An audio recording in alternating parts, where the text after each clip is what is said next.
नमस्कार साथियों, आशा करता हूं कि आप सभी लोग बढ़िया होंगे। आज का दिन बहुत ही उथल पुथल भरा हुआ था। कल रात को कुछ जिलों से लेटर निकलती है कि जिन लोगों का भी ट्रांसफर हो गया है या जिन लोगों का भी ट्रांसफर नहीं हुआ है, जो भी अपने ट्रांसफर से लेकर के असंतुष्ट है या जिनका ट्रांसफर नहीं हुआ, सभी लोग जो है जिला कार्यालय आइए, हार्ड कॉपी लेकर के अपना जमा कीजिए और 1 सितंबर से लेकर के 10 सितंबर तक आप लोगों का ट्रांसफर कर दिया जाएगा। लास्ट डेट है 31 अगस्त। अब 29 अगस्त को लेटर निकलता है, 31 अगस्त लास्ट डेट है जो कि संडे है, तो बच जाते हैं मात्र 30 अगस्त जो कि आज का दिन एक सैटरडे। सभी शिक्षक परेशान हो जाते हैं और सुबह से जो है कोई सीएल लगा लिए, कोई कुछ कर लिए और आवेदन लिख करके अपने अपने जिला कार्यालय जाना शुरू करते हैं। सभी लोग जाते हैं। बहुत सारे जिला से तो लेटर निकला भी नहीं था, लेकिन फिर भी क्योंकि लोग कंफ्यूज थे कि उन्हें ऐसा लग रहा था कि उनके जिला से शायद उनको लेटर नहीं मिला है, लेकिन क्या प्रोसेस यही होगा, तो बहुत सारे लोग जो है अपने अपने जिला में जाना शुरू करते हैं। बहुत सारे लोग किशनगंज गए, बेगूसराय गए। ऐसे ऐसे जिला में जाने के बाद पता चलता है कि यहाँ पे किसी प्रकार का हार्ड कॉपी नहीं लिया जाएगा। जो भी आप लोग को आवेदन करना है वो ऑनलाइन ही आवेदन करना है। शिक्षक भी परेशान होकर के अपने घर चले आते हैं और आकर के फिर ऑनलाइन ग्रेवियांस पे अपना जो भी आवेदन है उसको देते हैं। तो अलग अलग जिला से अलग अलग प्रकार से काम हो रहा है। अब लोग यही सब चीजों में दिन भर व्यस्त थे कि शाम में अचानक से ये खबर निकल करके आती है कि हमारे माननीय एसीएस सर का तबादला हो गया है। अब नए एसीएस सर आएंगे और नए एसीएस सर आकर के अपने नए सिरे से जो भी काम काज है वो करेंगे, क्योंकि कोई भी सिंपल सी बात है कि कोई भी व्यक्ति आएगा तो अब क्या होगा कि वो उन चीजों को देखेंगे, समझेंगे, कैसे हुआ, नहीं हुआ, फिर कैसे करना है। और हमारे पास समय है नहीं, मात्र 1 महीना का समय है, सितंबर महीना, और अक्टूबर में आचार संहिता लग जाएगा। उसमें आप लोगों को पता ही है कि हमारा ट्रांसफर अब होने से रहा। ठीक है, तो बहुत सारे लोगों का कॉल आना शुरू हो गया कि सर अब आखिर होगा तो क्या होगा, हम लोग करें तो क्या करें। सभी लोग कंफ्यूज। ठीक है, अभी आप सभी को बता दूं कि एसीएस सर जो पहल था उनका, पिछले 17-18 सालों से लोग ट्रांसफर को लेकर के परेशान थे। किन्हीं का ट्रांसफर नहीं हो पाया। बहुत बार सॉफ्टवेयर का नाम दिया गया कि सॉफ्टवेयर बन रहा है, आवेदन लिए गए, बहुत तरह की चीजें हुई, लेकिन होने के बावजूद भी ट्रांसफर नहीं हुआ। लेकिन हमारे एसीएस सर 1.5 साल का उनका जो कार्यकाल था, उसी कार्यकाल के अंदर उन्होंने 1 लाख से ज्यादा घरों में खुशियां बांटी है। तो इसके लिए शुक्रगुजार तो उनका रहेंगे ही, लेकिन ये उम्मीद था कि अगर वो होते और तो हम लोगों का भी ट्रांसफर हो जाता। अब जब ये मैं बोलता हूं तो बहुत सारे लोग कमेंट भी करेंगे, बोलेंगे भी कि चापलूसी कर रहा है, ये कर रहा है, वो कर रहा है। भैया, अगर आप इसे चापलूसी कहते हैं, कोई अगर अच्छा काम करके गया है जिनकी वजह से 1 लाख से ज्यादा घरों में खुशहाली है और उनका मैं अगर तारीफ कर रहा हूं, तो आप मुझे चापलूस कहो, मैं कोई बात नहीं है, मैं उस बात को सहूंगा। लेकिन आप खुद ही सोचो कि पिछले 17-18 सालों में क्या ट्रांसफर हुआ था? नहीं।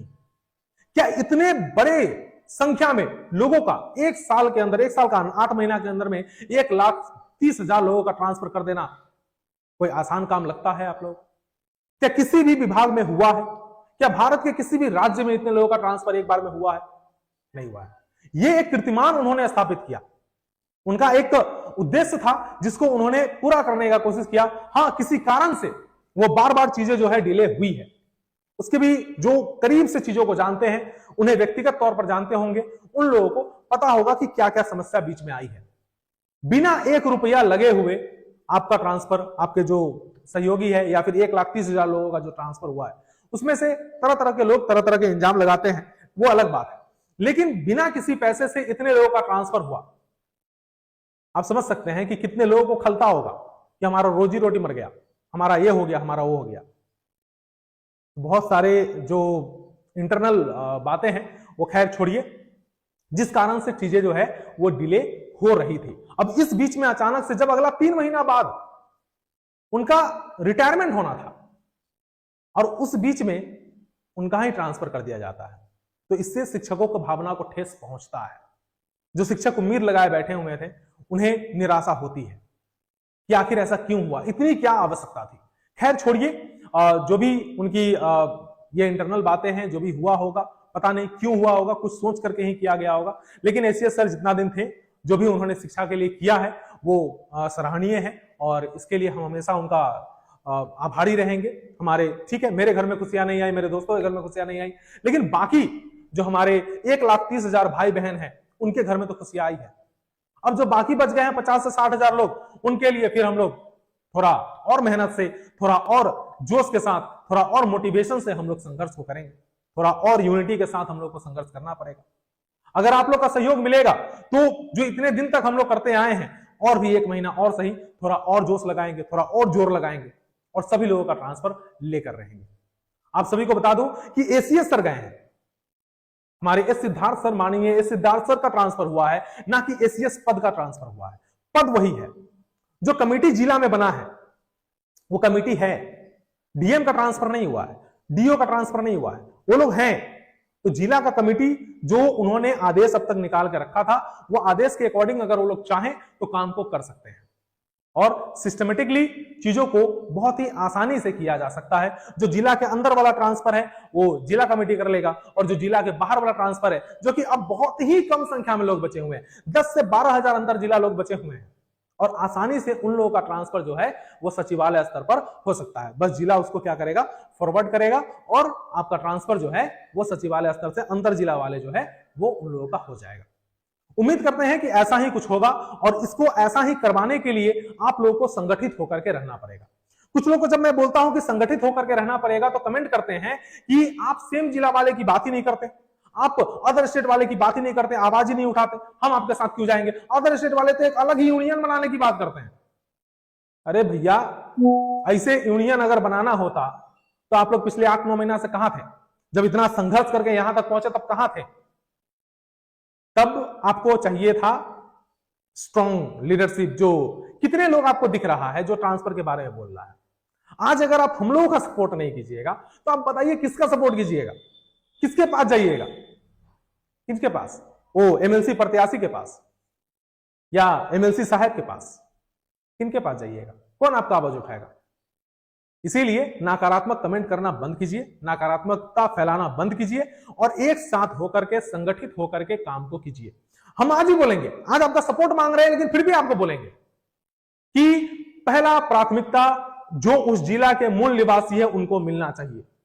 अब क्यों मिलना चाहिए बार बार नहीं बोलेंगे। पहला प्राथमिकता उस जिला के मूल निवासी को मिलना चाहिए, क्योंकि वो अपने घर के पास जा सकते हैं, आप अपने घर के पास जाकर के ड्यूटी नहीं कर सकते हैं। हाँ, जो बॉर्डर से सटे हुए लोग होंगे वो कहेंगे कि बॉर्डर में दे दीजिए, सबको बॉर्डर पर भेज देंगे तो क्या हो जाएगा, फिर ये जो बाकी जगह का टीचर कहां चले जाएंगे? तो ऐसा नहीं है। जो उस जिला के मूल निवासी है, पहला प्राथमिकता उनको मिलना चाहिए तो मिलना चाहिए, और मिलेगा। मिलेगा। हम ये कह रहे हैं कि ट्रांसफर आपका भी होगा, लेकिन प्राथमिकता पहले जिला के मूल निवासी को मिले, उसके बाद जाकर के अदर स्टेट वाले को भी मतलब ट्रांसफर होना चाहिए। आखिर वो लोग भी परेशान हैं। ठीक है, फोन आते हैं, बहुत सारे बहन हमारी फोन करती है कि बिहार वाली बहन बहन है, यूपी वाली बहन नहीं है। सभी हमारी बहन है, होगा ट्रांसफर, काहे घबराते हैं? पहले उनका हो जाने दीजिए, उसके बाद आप लोग का भी होगा, सभी लोगों का होगा। हम तो बात यहाँ पे 1,90,000 लोगों की कर रहे हैं। हम तो बात यहाँ पे सिर्फ 1,20,000, 30,000, 40,000 की नहीं कर रहे हैं, 1,90,000 की बात कर रहे हैं। वो 50-60 हजार में हमारे खुद के बहुत सारे लोग हैं। ठीक है, तो इसीलिए ट्रांसफर सबका होना है। अगर ये भेदभाव को खत्म नहीं करके एक साथ होकर के काम नहीं कीजिएगा तो जो जहां है वहीं रह जाइए। अब किसी का ट्रांसफर होने से रहा, लेकिन अगर साथ होकर के संगठित होकर के काम कीजिएगा तो उम्मीद आप लोगों को इतना जरूर दिला सकते हैं कि सभी लोगों का ट्रांसफर होगा। रिक्वेस्ट करेंगे, पैर हाथ पकड़ना इतने दिनों से कर रहे थे, 1 आध महीना और कर लेंगे, पैर हाथ पकड़ेंगे, रिक्वेस्ट करेंगे, जाएंगे, मिलेंगे, मीडिया में बैठ देंगे, जो करना है वो करेंगे, ट्विटर कैंपेन चलाएंगे, लेटर कैंपेन चलाएंगे, जो करना है सो करेंगे, लेकिन ट्रांसफर लेकर रहेंगे। 3,432 वाले लोगों में से अगर कोई लोग हमारा वीडियो देख रहे होंगे तो उनके लिए भी ये न्यूज है कि आप लोगों का जिला आवंटन जो है वो रिक्ति के आधार पर ही हुआ था। और क्योंकि देखिए, किशनगंज का ही हम एग्जांपल ले लेते हैं। किशनगंज में 100 से ज्यादा लोग जाना चाह रहे थे 1 to 5 में, मान लेते हैं 100 से ज्यादा लोग वहां पे जाना चाह रहे थे, लेकिन उसमें से 35 लोगों का जिला आवंटन किया जाता है। अब 35 लोगों का जिला आवंटन किया जाता है और स्कूल दिया जाता है मात्र 25 लोगों का या 20 लोगों का, 15 लोगों को छोड़ दिया जाता है। ठीक है, जब ये लोग अपने किशनगंज डीओ के पास कॉल करते हैं तो पता चलता है क्या कि यहां रिक्ति नहीं है, इसीलिए आप लोग को स्कूल नहीं मिला है। तो रिक्ति नहीं था तो फिर जिला कैसे मिला? सवाल यह भी है, जिला कैसे मिला? रिक्ति नहीं है तो टीआरई 4 कहां से आ रहा है? सवाल यह भी है। तो ये बहुत सारे सवाल है और इस पर काम चल रहा है। हम लोगों ने बात वहां तक पहुंचाया, हम लोग जो भी अपने तरफ से कोशिश कर सकते हैं वो कोशिश हम लोगों ने किया है। बहुत सारे आप लोगों में से बहुत सारे साथी जो हैं वो गए हैं सचिवालय, अपने अपनी बातों को रखे हैं। सभी लोगों का ट्रांसफर पर काम चल रहा है।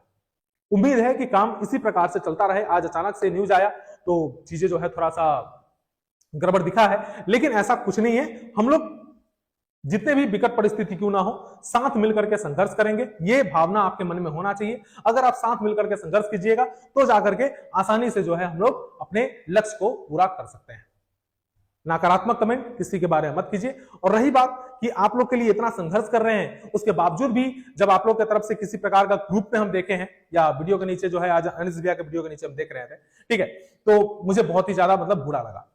तो आप सभी को बस इतना ही बता दूं कि जहां मेरा प्रयास का कदर नहीं होगा वहां पे हम नहीं होंगे। अगर हम लोग आपके लिए लड़ रहे हैं, प्रयास कर रहे हैं और आप लोग उस प्रयास का कदर नहीं कीजिएगा तो फिर वहां पे रहना उचित नहीं है, ठीक है। साइड मतलब छोड़ करके ही साइड हटना में ही मतलब भलाई होगा। फिर अपने अपने लड़ाई अपना अपना लड़िएगा, ठीक है। चलिए तब तक के लिए इतना ही। उम्मीद करता हूं कि आगे जो भी हो मंगल रहे, हम लोग कोशिश करेंगे सब कुछ मंगल हो।